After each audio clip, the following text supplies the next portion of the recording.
Have you ever wondered about the mysterious quirks of narcissistic abuse survivors? Prepare for a thrilling journey as we unravel their coping secrets, aiming to understand, not judge. Get ready to uncover the enigma and brace yourself for the revelation. 1. Narcissistic abuse victims experience excessive self-blame. Excessive self-blame is a typical behavior among those who have endured narcissistic abuse. Narcissists are skilled at making their victims feel responsible for the abuse they inflict, often using tactics like gaslighting to distort reality. Survivors start internalizing this blame, believing they are the problem, even when they're not at fault. This self-blame can paralyze them emotionally and hinder their healing process, leading to guilt, shame, and low self-esteem.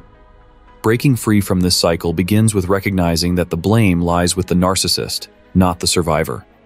Seeking therapy and support from friends and family can help survivors regain their self-worth and move on. While excessive self-blame is a challenging aspect of narcissistic abuse, it's essential to remember that healing is possible with the right help and understanding that you are not alone in your journey to recovery. 2. Narcissistic abuse victims are hyper-vigilant. Hypervigilance is typical among individuals who have survived abusive relationships with narcissists. It involves being constantly on guard, looking for signs of manipulation or abuse in any relationship. This behavior stems from the trauma of such relationships, which shatter their sense of safety and trust. It's a survival mechanism to shield themselves from getting hurt again. This hypervigilance can sometimes become borderline paranoia as survivors become overly focused on spotting red flags, even when they might not exist. Rebuilding trust becomes a significant challenge. Therapy and support groups are crucial in helping survivors regain confidence and develop healthier ways to navigate relationships. It's a complex response to a traumatic experience that requires time, support, and professional help to find balance in future relationships. 3. Narcissistic abuse victims develop people-pleasing behaviors. People who have survived narcissistic abuse develop a tendency to please others excessively. This behavior stems from a deep-seated fear of confrontation and rejection.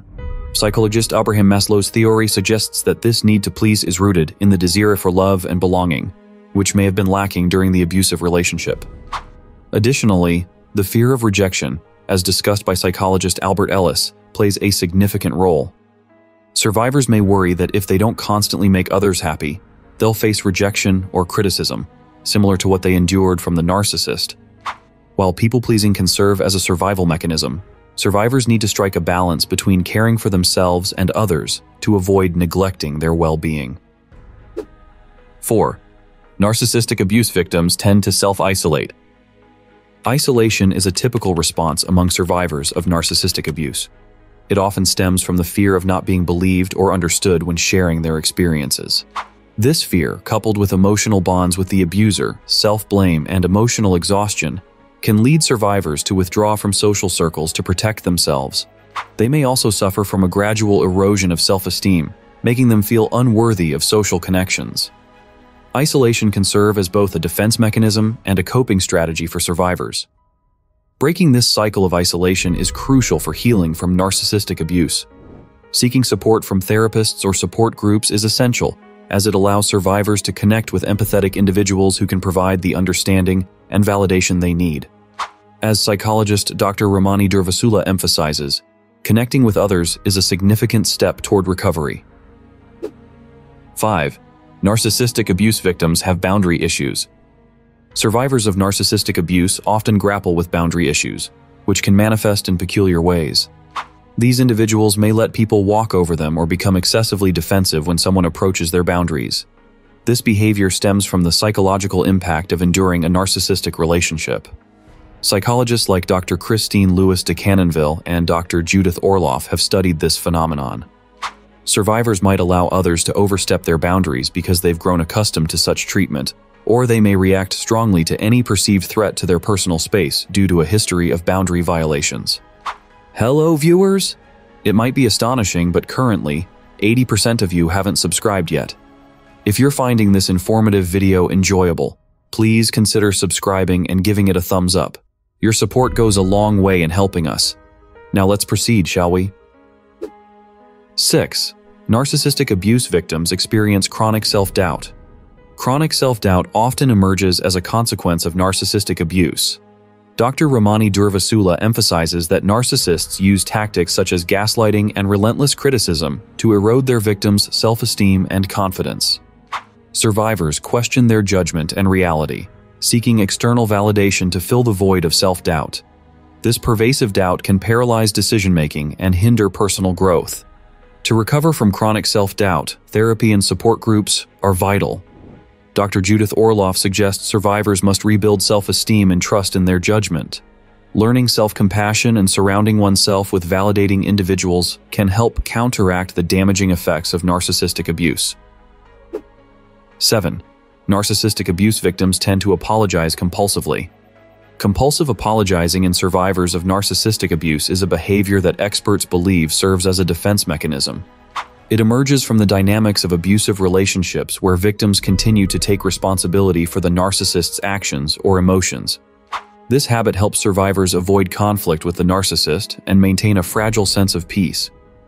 It's also linked to low self-esteem, as constant criticism and manipulation erode their self-worth. Breaking free from compulsive apologizing requires therapy and rebuilding self-esteem. 8. Narcissistic abuse victims tend to idealize new relationships. When people escape abusive relationships with narcissists, they often rush into new ones, idealizing their new partners. This behavior is called the rebound effect. They desperately seek happiness and validation, but set unrealistic expectations by seeing their new partner as perfect. Dr. Ramani Durvasula warns survivors can become so focused on avoiding red flags that they overlook potential problems. 9. Narcissistic abuse victims suffer from imposter syndrome. Imposter syndrome is a common psychological phenomenon where people doubt their achievements and feel like frauds despite their talents and qualifications. Psychologists Dr. Pauline Clance and Dr. Suzanne Imes coined the term in 1978, highlighting that high achievers often experience it. Survivors of narcissistic abuse are particularly prone to imposter syndrome because the manipulative behavior of narcissists can make them doubt themselves and internalize negative messages. To quote psychologist Dr. Valerie Young, "The imposter syndrome is a universal feeling. Almost everyone has experienced it at some point. It's essential to remember that imposter syndrome doesn't reflect incompetence but is a psychological quirk. You may need to undergo strategies and therapy techniques to overcome it, and seeking support is crucial. You deserve to recognize your accomplishments and feel confident in your abilities." 10. Narcissistic abuse victims have difficulty expressing emotions. One of the common after effects of narcissistic abuse is difficulty expressing emotions. Survivors often find it hard to open up about their feelings, even to themselves. This emotional repression is a coping mechanism they develop during the abuse to shield themselves from the narcissist's adverse reactions. Dr. Ramani Durvasula explains that narcissists' dominating behavior can make survivors doubt their emotions and instincts, leading to this emotional disconnect. This difficulty in expressing emotions can stem from childhood as well. Dr. Jonas Webb coined the term childhood emotional neglect to describe a similar issue, suggesting that emotional neglect during childhood, often seen in families with narcissistic parents, can lead to lifelong emotional struggles. So, what can we take away from all these strange behaviors? Well, it's essential to remember that narcissistic abuse can profoundly impact a person's mental and emotional well-being. If you or someone you know is dealing with these behaviors after escaping such an abusive relationship, seeking professional help and support groups can be incredibly beneficial. Remember, healing from narcissistic abuse is a journey, and having weird behaviors along the way is okay. The key is acknowledging them, seeking help, and gradually working towards a healthier and happier life. If you recognize any of these behaviors in yourself or a loved one, know there's hope and help available on the path to recovery.